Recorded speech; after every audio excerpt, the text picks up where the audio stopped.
많은 교회와 또 많은 성도들이 이 교회의 부흥을 이야기합니다.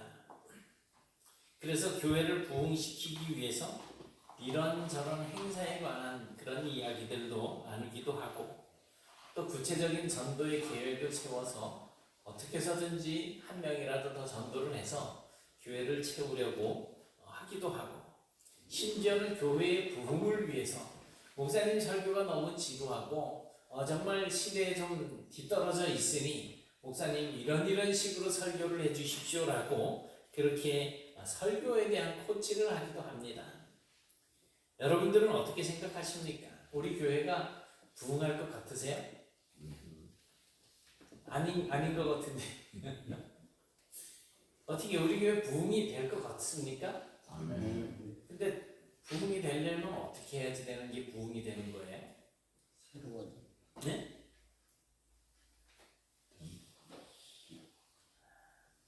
우리가 부흥이 되기를 바라고 또 부흥이 될 거라고 생각을 하고 하지만 우리가 분명히 알아야 할 것이 있습니다. 뭐냐 하면 부흥이라고 하는 것은 이 자리에 사람 숫자가 늘어나는 것이 아니고 변화되어져야지 되는 거예요. 그런데 사실 그 변화라고 하는 것이 내가 여태까지 살아오던 방식들이 있는데 그것을 바꾸려고 하면 정말 몸에 맞지 않는 옷을 입는 것처럼 좀 많이 불편합니다. 우리 사모님이 늘 하는 이야기가 있어요. 우리 교회가 올해는 한 200명이 넘을 것 같아. 올해는 300명 넘을 것 같아. 막 이런 이야기를 해요. 사람 숫자가 늘어나면 부흥하는 거 없잖아요. 우리 교회가 숫자적으로 부흥을 했다고 치고요. 지금 이 자리에 한 150명 정도가 더 이렇게 이제 앉아서 예배를 하게 된다면 이제 곧 날도 더워질 텐데 어떨까요? 지금처럼 이렇게 널찍하게 앉아 있을 수가 없을 거예요. 그냥 어깨가 부닥치게 이렇게 앉아가지고 날도 더운데 그냥 아유 좀 떨어지면 좋겠는데 막 이런 정도의 자리가 생겨날 수도 있어요. 그리고 사람들이 이제 벅적벅적 많아지게 되면 일찍 오지 않으면 자리에 앉아서 예배할 수 없는 그런 상황이 올 수도 있습니다. 그래서 자리가 부족하니까 늦게 오신 분은 서서 예배를 드릴 수도 있을 거예요. 또 어떤 분은 밤새 일하고 오느라고 혹은 급한 마음에 자다가 빨딱 일어나가지고 오느라고 머리에 까치집을 지어놓고 그렇게 오는 분들도 있을 거예요. 오늘은 안 나왔지만 이 머리 길고 머리 감지 않고 옷을 그냥 이렇게 빨아 입지 않은 그래가지고 그런 사람이 날도 더운데 내 옆에 앉아있다고 생각해보세요. 몇 년 전에는 왜 발냄새 때 여기 신발 신고 들어오지 않았을 때 얼마나 막 그냥 힘들어하는 분들이 계셨었잖아요. 이런저런 이유로 부흥이 되었다라고 생각해서 사람들이 이렇게 많이 복작복작할 때 나를 힘들게 하는 사람들이 훨씬 더 많아질 수도 있습니다. 어때? 그런데도 부흥이 되기를 원하십니까? 대답이 이제 확 줄어들었어요. 정말 부흥을 원하신다면 변화와 거기에 따른 불편을 감수할 수 있어야지 됩니다. 그럴 생각은 없이 말로만 부흥을 이야기하는 것은 아무런 의미가 없어요. 내가 바뀌지 않는데 다른 사람들이 아무리 많이 와서 같이 앉아서 예배를 한들 그게 무슨 소용이 있어요. 내가 하나님과 올바른 관계를 가지지 못하고 있는데.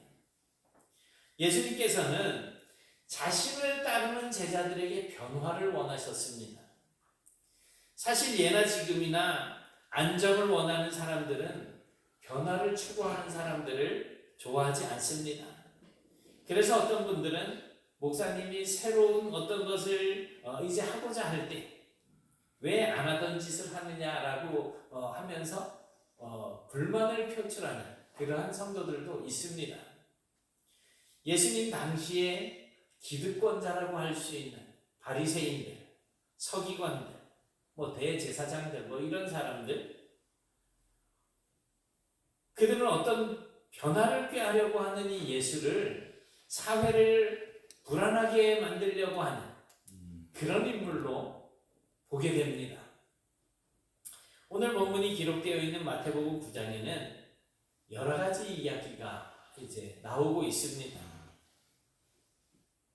이 이야기들 중에서 우리는 예수님 때문에 마음이 불편한 사람들이 참 많이 있었다라고 하는 사실들을 알 수가 있어요. 우리 교회도 이 정도로 막 이렇게 바글바글하면 좋겠죠. 아멘.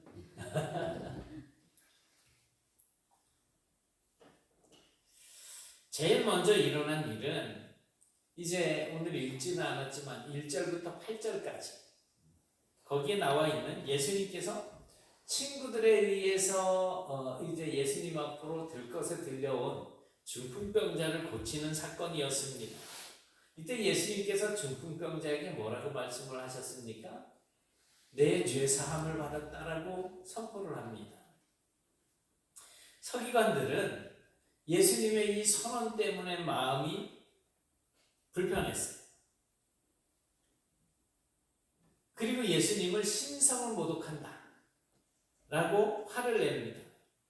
그러자 예수님께서는 그들을 비웃기라도 하듯이 이 중풍병자를 고쳐주셨습니다. 그 다음은 예수님께 9절부터 13절까지 예수님께서 세리였던 마태를 제자로 부르시는 일이 기록이 되어 있습니다. 예수님께서 세리였던 그 마태의 집에 가셔서 다른 많은 세리와 죄인들과 함께 음식을 먹는 그러한 것을 보고 이번에는 바리새인들이 화가 났습니다. 세리들은 그때 당시에 가장 경멸을 받던 죄인 중에 대표격인 사람들이었습니다. 그렇기 때문에 바리새인들은 율법을 근거로 부정한 사람들을 가까이 하면 안 되잖아요. 그래서 그 사람들, 그 죄인들과 함께 앉아서 밥을 먹는 것을 꺼리던 시대였었습니다. 그런데 예수님이 세리와 죄인들과 함께 거리낌 없이 식사하는 것을 보고 그들은 마음이 불편했던 거예요. 그래서 이 바리새인들이 제자들에게 이렇게 이야기합니다. 너의 선생은 세리와 죄인들과 함께 식사를 하네. 저 부정한 죄인들이 죄인인지 모르는 거냐? 뭐 이런 표현이겠죠. 그리고 이제 세 번째 이야기가 오늘 본문 우리가 읽은 말씀입니다. 이번에는 세례 요한의 제자들이 예수님을 찾아왔습니다. 그들의 마음은 이미 얼굴에서부터 표현이 딱 떼져 있어요. 우리 마음이 굉장히 불편해. 이런 표정을 가지고 와서 왜 당신들의 제자들은 우리와 같이 금식을 하지 않는 것입니까? 라고 따져 묻습니다. 당시 그 사회에서의 금식은 자기의 신앙생활이 얼마나 경건하고 얼마나 신실한가를 나타내는 최고의 방법이었습니다. 그래서 지금도 마찬가지잖아요. 지금도 누가 40일 금식한다. 나 금식 중이야 막 이러면 야 대단하다. 믿음 좋다. 신실한 사람이다. 이런 평가를 내리지 않습니까? 그런데 예수님과 그 제자들은 금식을 하지 않는 거예요. 세례 요한의 제자들은 그게 못마땅했습니다. 그래서 예수님께 따지러 온 것입니다. 서기관들이든 바리새인이든 세례 요한의 제자들이든 모두 다 예수님을 못마땅하게 생각을 했던 것입니다. 이들이 예수님을 불편하게 생각하는 공통적인 이유가 뭘까요? 그것은 자기들이 전통적으로 해오던 방식대로 하지 않는다는 거였었어요. 죄인들을 멀리하지 않았고 또 하나님의 이름을 정말 거룩하게 하지 않았고 자기가 마치 하나님인 양 행동하는 것 그리고 금식하지 않는 것 마치 자기가 하나님이나 된 것처럼 죄의 용서를 선포하지를 않나 또 세리와 죄인들과 흉허물 없이 함께 앉아서 밥을 먹고 앉아있지를 않나 경건한 사람들이라면 마땅히 금식을 해야 하는 것인데 그 금식을 무시하지를 않나 자기들과는 너무나 다른 거였었습니다. 자기들이 생각하는 대로 생각하지 않고 자기들이 행동하는 대로 행동하지 않고 그래서 그 예수와 그 제자들이 자기들 보기에 정말 마음에 불편했던 것입니다. 그래서 그 예수님에 대해서 화가 난 거예요. 그런데 예수님이 그 사람들이 예수님이 자기가 이렇게 행동하는 것 때문에 저 사람들이 마음이 불편해 할 것을 그리고 예수님 자신을 못마땅하게 여길 것을 그리고 자신을 향해서 화를 낼 것을 모르셨었을까요? 아시면서도 그렇게 했다는 겁니다. 왜냐하면 예수님은 종교 지도자들의 마음을 불편하지 않게 하기 위해서가 아니라 그들을 변화시키기 위해서 오셨기 때문입니다. 그리고 이 세상의 모든 사람들을 복음으로 초대해서 지금까지 그들이 알지 못하던 지금까지 그들이 맛보지 못하던 완전한 새로운 삶의 기쁨을 주시기 위해서 이 세상에 오신 것입니다. 자기를 못마땅하게 생각하는 사람들이 있다고 해서 그런 사람들 때문에 복음을 전하고 변화를 일으키는 그 사명을 포기할 수는 없는 일 아닙니까? 사람들이 싫어할 것을 알면서도 사람들이 불편해할 것을 알면서도 사람들이 그것 때문에 자기를 죽일 것이라는 사실을 알면서도 예수님은 주저하지 않고 자기가 하셔야 할 일을 계속해서 하고 계시는 겁니다. 이 세 가지 이야기가 바로 오늘 우리가 나눌 내용입니다. 이 이야기 속에서 우리는 몇 가지 아주 중요한 교훈들을 얻을 수가 있습니다. 첫 번째 이야기는 이제 혼인잔치에 대한 이야기입니다. 당연히 혼인잔치에 가면 하객들은 축하해 주는 것이 맞잖아요. 거기서 신랑 신부 있는데 금식하면서 슬픔을 표하고 이럴 수는 없는 거 아니에요. 밝은 표정으로 막 잔치의 음식 같이 먹어가면서 그런데 그 혼인잔치에서 슬픔을 표시하는 금식을 하면 되겠습니까? 그거는 예의가 아니죠. 요한복음 3장 29절에서 세례 요한은 신부를 취하는 자는 신랑이나 서서 신랑의 음성을 듣는 친구가 크게 기뻐한다 그랬어요. 나는 이러한 기쁨으로 충만하였다. 세례 요한은 자신을 신랑의 친구로 설명하고 있습니다. 그리고 신랑은 누구예요? 예수님입니다. 세례 요한은 예수님으로 인해서 벌어진 천국의 혼인잔치에서 함께 기뻐하는 자신의 모습을 이렇게 설명을 하고 있는 거예요. 예수님은 지금 그때 세례 요한이 했던 그 말을 이용해서 세례 요한의 제자들에게 말하고 있는 것입니다. 지금 신랑과 함께 천국 잔치를 즐기고 있는 사람들에게 왜 금식을 해야지 되느냐? 왜 금식이 필요하냐? 라고 하는 질문이죠. 그러나 신랑을 빼앗길 날이 올 것인데 그때는 금식하라고 말씀하십니다. 그 신랑을 빼앗기는 날은 어떤 날이에요? 바로 예수님께서 십자가에 달려 죽으시는 날인 거예요. 지금 예수님은 금식이라고 하는 소위 경건한 그 행위가 모든 상황에서 다 정당화되지는 않는다는 것입니다. 금식이 필요할 때도 있지만 금식이 필요하지 않을 때도 있다는 거예요. 사람들은 그때를 잘 구분하지 못합니다. 그래서 아무 때나 금식만 하면 그냥 경건해진다라고 생각을 한 겁니다. 그러나 금식이 진정한 의미를 가지려고 한다면 때를 잘 구분해야지 됩니다. 시도 때도 없이 그냥 금식만 많이 한다고 해서 그 사람의 믿음이 증명되는 것은 아니에요. 오히려 그것은 습관화되고 형식화된 껍데기가 되기 쉽습니다. 마치 나는 일에 2번 금식합니다라고 자랑하던 그 바리새인들, 그들은 사람들 앞에 자신들의 경건함을 얼마나 내세우는 사람들이었습니까? 그런데 예수님은 그들을 화 있을진저 하면서 저주를 내리시잖아요.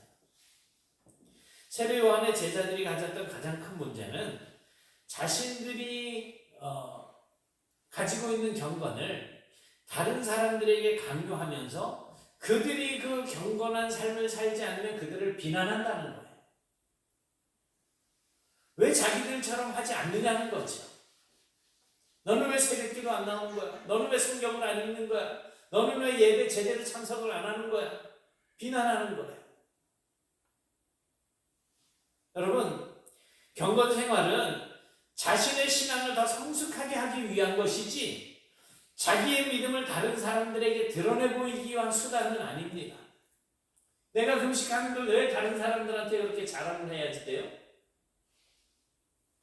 더구나 나의 경건 생활이 다른 사람들을 비난하기 위한 기준이 되어서는 더더욱 안 됩니다. 내가 아무리 경건한 삶을 산다고 한들 저 사람보다 내가 더 나은 것이 뭐가 있겠습니까? 그러나 저 사람이 나와 같은 생활을 하지 않는다고 그를 비난하는 것은 옳지 않다는 거죠. 또 한 가지 문제가 더 있는데 요한의 제자들에게는 신앙생활에 즐거움이 없다는 것입니다. 그냥 금식하고 절제하고 자기를 학대하는 고통만 있지 하나님 안에서 누리는 참 자유가 그리고 평안과 기쁨이 없습니다. 그러니까 예수님의 제자들을 보고 불편했던 거예요. 사실 신앙생활의 내용이 중심 내용이 뭡니까? 우리가 신앙생활하는 중심 내용이 뭐예요? 구원의 즐거움 그리고 구원의 기쁨 그로 말미암아 하나님을 예배하고 찬양하는 것 그것이 우리 신앙생활의 중심 내용이잖아요. 그런데 신앙이 형식화가 되면서 그 기쁨이 사라지는 거예요. 그냥 모든 것이 십자가의 고통으로만 남습니다. 그래서 내가 신앙생활을 하는 것이 항상 나한테는 그냥 십자가 고통인 거예요. 경건의 형식은 남아있는데 그 경건한 삶으로 말미암아 나에게 주어지는 어떤 구원의 기쁨과 즐거움이 없습니다. 그래서 신앙생활을 그냥 힘들고 어렵게 견디면서 하고 있는 거예요. 우리의 신앙생활은 구원에 대한 기쁨과 은혜에 대한 감사로 말미암는 것 아닙니까? 물론 예수 없이 사는 사람들은 금식해야 합니다. 그러나 메시아로 오신 예수님을 모시고 사는 사람들은 금식할 때가 아닙니다. 오히려 기뻐하고 즐거워할 때입니다. 여러분은 어떠십니까? 여러분은 지금 금식해야지 될 때입니까? 아니면 예수님과 더불어서 천국 잔치의 즐거움을 맛보고 계실 때입니까? 두 번째는 첫조각 이야기인데 생배 조각을 낡은 옷에 붙이는 자가 없다. 왜냐하면 낡은 옷 뚫어진 곳에다가 생배를 붙이게 되면 그 옷을 당겨 헤어짐이 더할 것이요. 낡은 옷의 어느 부분에 이제 구멍이 뚫렸어요. 그래서 생배 조각을 거기다 붙였어요. 그런데 이 생배 조각을 붙여놓고 그렇게 입고 다니다가 더러워져서 빨래를 하게 되면 뭐 비비든지 뭐 짜든지 뭐 어떻게 해서든지 힘을 줘야지 될 거 아니에요. 그럼 낡아있는 그 부분이 생배 조각은 쫀쫀하고 낡아있는 부분은 이제 뭐 너덜너덜해질 거니까 확 짜고 당기는 순간 뭐 더 찢어진다는 거죠. 따라서 새천으로는 새 옷을 통으로 만들어 입는 것이 좋다는 것입니다. 헌옷에 구멍을 땜질하는 용으로 새천을 사용해서는 좋지 않다는 말씀이에요. 그래서 예수님의 복음이 새로운 천이라고 한다면 복음을 받아들이지 않는 유대교는 헌옷이라는 겁니다. 물론 처음부터 유대교가 헌옷은 아니었습니다. 그동안 나름대로 의미도 있었고 필요한 역할도 잘 감당해 왔습니다. 그러나 지금은 아니라는 거예요. 예수님이 오시고 난 이후에 율법으로는 구원을 얻을 수 없는 것이기 때문에 아니라는 거예요. 줄어들 대로 줄어들고 낡을 대로 낡아 있는 그래서 그 기능과 생명력을 상실해버린 헌옷과 같다는 것입니다. 이제 하나님께서는 예수 그리스도를 통한 새로운 구원의 역사를 이루려고 하십니다. 그래서 필요한 것은 예수 그리스도의 이 복음으로 완전히 새로운 옷을 입는 것입니다. 새로운 복음을 헛옷의 땜질용으로 사용할 필요가 없다는 거예요. 그것으로는 문제를 해결하지 못하고 오히려 더 복잡하게 만들 뿐입니다. 거듭난다라고 하는 것은 우리의 옛날 사고방식이나 우리의 과거에 살아왔던 그런 생활 습관에서 이제 구멍을 메운다고 거듭나는 것이 아닌 거예요. 많은 사람들이 세상의 삶의 방식을 포기하지 않고 거기에다가 적당히 예수 그리스도를 끼워 넣는 이상한 신앙생활을 하려고 합니다. 그래서 우리나라 기독교에도 참 이상한 방식의 신앙생활이 있어요. 유교 정신이 들어와 있고 불교 정신이 들어와 있고 미신이 접목이 되어 있는 이런 경우들이 있어요. 뭐 이건 좀 죄송스러운 얘기지만 연말이나 연초에 말씀 뽑기 하는 사람들, 그 말씀이 올 한 해 동안 나에게 주는 말씀이다 해가지고서 점괘를 뽑는 거 뭐가 달라요? 말씀을 그냥 읽어야죠. 그냥 그거 말씀 하나 붙들고 이게 올해 나한테 준 말씀이다 이러면서 하고 있는 거예요. 이 장사꾼들이 그런 그 머리를 돌려가지고 장사를 하고 있는 거예요. 근데 교회 안에 그거 안 하면 이상한 걸로 생각하는 사람들이 있다는 거죠.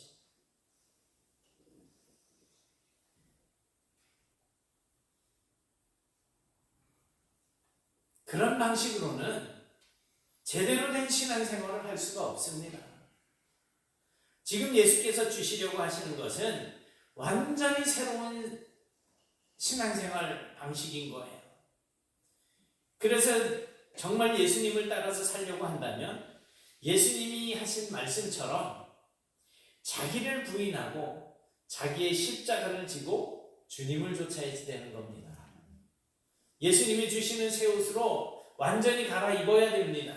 처음부터 완전히 새롭게 시작하라는 것입니다. 그게 거듭난 거예요. 과거의 내 어떤 신앙의 삶의 모든 방식들을 그냥 고수하면서 다른 사람들까지도 내 방식대로 바꿔나가려고 하는 것은 그건 변화된 사람이 아닌 거예요. 하나님의 방식대로 하셔야죠. 여러분은 새로운 천을 어떻게 사용하고 계십니까?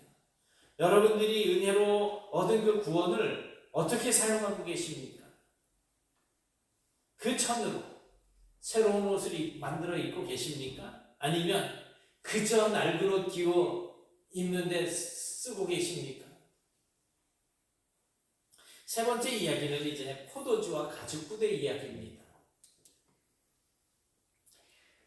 당시 이스라엘 사람들은 늘 식수가 부족해서 어려움을 겪었습니다. 그래서 그들이 고안해낸 것이 포도주를 만들어서 그것을 물에다가 희석을 해서 음료수로 사용하는 것이었습니다. 그때는 지금처럼 포도주를 전문적으로 만드는 공장이 있는 것도 아니고 자기들 나름대로 집에서 포도주를 만들어 먹었습니다. 이 포도주를 담는 가죽부대는 주로 이제 염소의 가죽을 사용을 하게 되는데 발목을 끊고 통으로 벗겨내기 시작합니다. 이제 목을 자르겠죠. 그럼 통으로 대고 이제 다리가 있는 그곳에 있겠죠. 그럼 이거를 꽝꽝 그냥 봉합을 합니다. 그리고 거기에 이제 새로 만든 포도주를 집어넣고 또 이제 꽉 묶어 놓습니다. 그럼 보통 포도주를 이제 담아 놓으면 어떻게 돼요? 발효가 되죠. 가스가 차고. 그러면 처음에는 어느 정도 이게 집어넣고 있다가 이게 나중에 빵빵해지겠죠. 그러면 늘어날 대로 늘어납니다. 커지지 않을 정도로만 담는 거예요. 그렇게 숙성돼서 이제 발효가 되는 과정 속에서 이제 그 가스가 차서 빵빵한 그 짐승의 가죽은 이제 완전히 늘어날 대로 늘어난 상태여서 거기다가 새로 담는 포도주를 집어넣는 순간 이제는 폭발할 수가 있는, 터질 수가 있는 그러한 부대가 되는 거예요. 그래서 새 포도주는 새 부대에 담으면 안 되는 거예요. 왜냐하면 이미 늘어날 대로 늘어나 있기 때문입니다. 만일 새로운 포도주를 이 낡은 가죽 부대에 담으면 이 가죽 부대는 새 포도주를 견디지 못합니다. 그래서 결국 찢어지게 되는데, 그렇게 되면 어떻게 돼요? 포도주, 새로 만든 포도주도 이제 버리게 되는 거죠. 가죽 부대는 뭐 말할 것도 없죠. 이미 터져버렸으니까. 이런 현상은 당시 유대인들이 이야기만 해도 다 이해하고 아는 내용이에요. 자기들이 아주 친숙하게 알고 있는 생활의 모습이었습니다. 예수님은 이러한 모습을 그대로 사용하시면서 천국의 복음을 전하고 계시는 거예요. 천국의 복음은 마치 새 포도주와 같습니다. 그것이 숙성되고 팽창하려면 탄력 있는 새로운 가죽 부대가 필요합니다. 그냥 옛날부터 해가지고 오던 내 신앙생활의 방식 가지고는 안 되는 거예요. 이미 늘어날 대로 늘어나 있는 것은 예수님의 새로운 천국 복음을 수용할 능력이 없습니다. 한계가 부닥치게 되면 터져버리고 마는 거예요. 그래서 많은 사람들이 예수를 믿다가 그냥 견디지 못하고 흩어지는 경우들이 종종 발생하는 것입니다. 그래서 새로운 복음을 받아들일 때 새로운 사고방식, 새로운 믿음의 태도, 탄력 있는 새로운 틀이 필요합니다. 그래야 포도주도 또 가죽 부대도 함께 보존할 수가 있게 되는 겁니다. 예수님께서 오신 것은 유대교를 개혁하기 위해서 오신 것이 아니에요. 낡은 옷을 예수님의 그 세계명으로 기우려고 오신 것이 아니에요. 그렇다고 낡은 그 시스템 안에 있는 몇 가지를 고치기 위해서 오신 것도 아닙니다. 오히려 예수님께서는 왜 이 땅에 오셨을까요? 율법을 완성하시기 위해서 오셨습니다. 그리고 이제는 짐승을 잡아서 속죄의 제사를 드리는 것이 아니라 누구든지 예수를 믿어서 구원을 얻게 하려고 하는 이 새로운 구원의 시스템을 구축하기 위해서 오신 것입니다. 이전 것은 지나가야지 되는 거예요. 그것이 과거에 아무리 의미가 있었던 것이고 또한 필요했었다고 하더라도 이제 새 것이 되려고 한다면 지나가야 합니다. 그것 붙들고 있어서는 안 된다는 거예요. 그런데 많은 사람들이 옛날 것을 쉽게 포기하지 않습니다. 버리지를 않아요. 예수님에 대해서 마음 불편했던 사람들이 바로 그런 사람들이었습니다. 교회 안에도 그런 경향들이 없지 않아요. 저는 이제 여기 와가지고 벌써 이제 한 13년째인데 보통 우리 교회에서는 뭐 저는 두뇌, 제가 별명이 둔자라 그랬잖아요.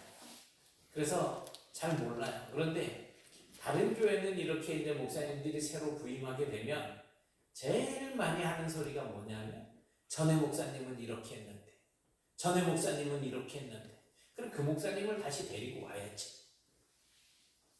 그거는 옳지 않은 방법이잖아요. 과거를 버리지 못하는 거예요. 과거에, 전통에, 또 형식에 목매달고 있던 사람들, 그거 포기하면 죽는 줄로 아는 사람들, 새로운 시대에 새로운 포도주가 주어졌는데 그것에 맞는 새로운 가죽 부대를 준비하지 않고 자기가 가지고 있는 낡은 가죽 부대, 자기가 알고 있는 낡은 생각 속에다가 그거를 다 수용하려고 하는 거예요. 그러다 보니까 문제가 생기는 거예요. 그러니 잘 되겠습니까? 당연히 안 되죠. 그러니 화가 나고 마음이 불편한 거예요. 여러분, 예수님은 사람들의 마음을 불편하게 하려고 이 땅에 오신 것이 아닙니다. 만약에 그랬다면 율법을 새롭게 해석해서 현대적으로 적용하게 하셨을 것이고 여전히 짐승을 잡아서 속죄의 제사를 드리게 하셨을 것입니다. 만약 그랬다면 예수님은 십자가를 지고 죽지 않아도 되었을 것입니다. 그러나 그것은 새 생명의 역사를 만들어낼 수가 없는 거예요. 그래서 귀찮고 힘들더라도 새로운 포도주는 새로운 가죽 부대에 담아야지 되는 것입니다. 여러분, 교회들이 왜 깨지고 쪼개지는지 아십니까? 새 포도주를 탄력을 잃어서 변함이 없는 낡은 가죽 부대에 담으려고 하기 때문인 거예요. 그게 부닥치는 거예요, 이거같이.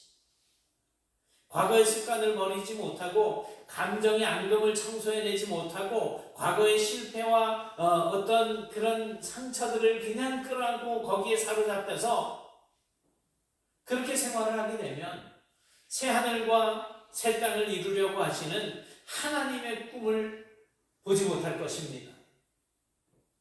천국 잔치상에서 놓일 새 포도주를 맛보지 못하고 구원의 기쁨과 감격을 회복하지 못할 것입니다.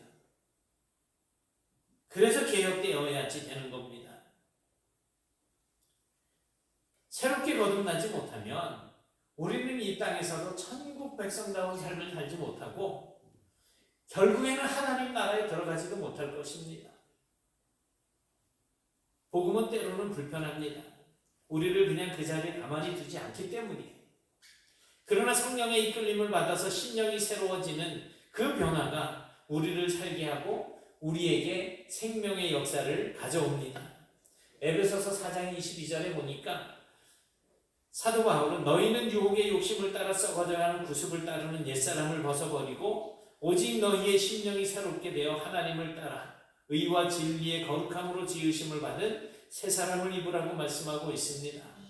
사랑하는 여러분, 이 땅에서 천국 백성의 삶을 사는 동안 주님과 동행하며 기쁨을 누리시고 캐캐 묵은 신앙의 관습을 버리고 주님의 은혜와 복음을 새롭게 된 심령에 가득 채우고 이제 주님의 사랑을 세상에 증거하며 나아가는 그런 성도들이 되실 수 있기를 주님의 이름으로 축원합니다. 사랑의 하나님 감사합니다. 정말 주님께서 저희들에게 주시는 말씀을 마음에 담습니다. 새 포도주는 새 부대에 담아야 한다라고 하는 이 말씀, 주님은 저희들이 날마다 새롭게 변화되어지기를 원하시고 그래서 새 계명을 주시고 정말 하나님의 은혜로 말미암는 그 구원이 이제 우리 안에 수용되어질 수 있도록 우리 안에 캐캐 묵은 그런 모든 잘못된 것들을 버리기를 원하시는데 하나님, 저희들은 여전히 내 고집을 꺾지 않고 내 생각을 버리지 않고 하나님의 말씀을 내 생각에 그냥 꿰어 맞추려고 하는 이상한 신앙생활을 하고 있습니다. 우리 자신들을 주님 앞에 돌아보게 하시고 잘못된 것들을 주의 말씀으로 변화시켜 주셔서 새롭게 하여 주옵시고 하나님의 은혜를 담기에 합당한 그러한 그릇으로 살아갈 수 있도록 도와주옵시며 세상에 많은 사람들이 기독교를 이상한 종교단체로 취급을 할 때 저희들이 정말로 하나님의 은혜를 저들에게 전하여서 많은 사람들과 더불어 하나님 앞에 온전한 부흥을 이루고 온전히 하나님 앞에 영광을 돌리며 살아갈 수 있도록 인도해 주시옵소서. 저희들의 삶을 통하여서 주님의 뜻이 이 땅 위에 이루어지게 하시고 저희들이 그 중심에 서서 하나님의 큰 일을 감당하며 살아가는 일꾼들 되게 하여 주옵소서. 예수님 이름으로 기도드리옵나이다. 아멘.